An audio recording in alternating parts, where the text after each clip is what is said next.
સેલવાસ ગાયત્રી મંદિરમાં તુલસી વિવાહનું આયોજન કરાયું હતું, જેમાં મંદિરના બીજા ભાગમાંથી હેમંતભાઈ પટેલ પરિવાર દ્વારા ભગવાન શાલિગ્રામની શણગાર સાથે વરઘોડો કાઢવામાં આવ્યો હતો।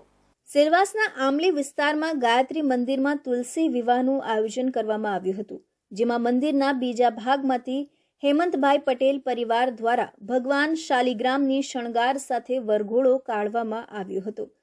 ગાયત્રી મંદિર પહોંચી હતી, જ્યાં ભગવાન શાલિગ્રામ અને માતા તુલસીના લગ્ન રીતિ રિવાજ અને ધાર્મિક અનુષ્ઠાન સાથે કરવામાં આવ્યા હતા।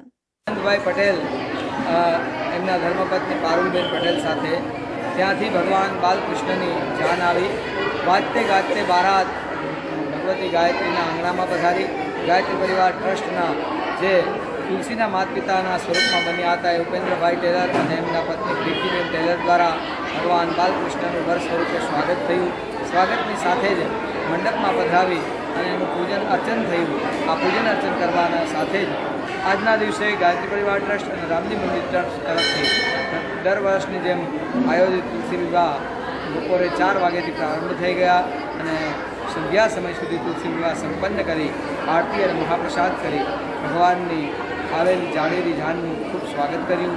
ત્યારબાદ ભાવિક ભક્તોએ ભગવાનના દર્શન, પૂજન અને આરતીનો લાભ લીધો હતો। આ અવસર પર ગાયત્રી મંદિરના ટ્રસ્ટી અજયભાઈ દેસાઈ, મંદિરના પૂજારી દીપકભાઈ મહારાજ સહિતના ભાવિક ભક્તો ઉપસ્થિત રહ્યા હતા।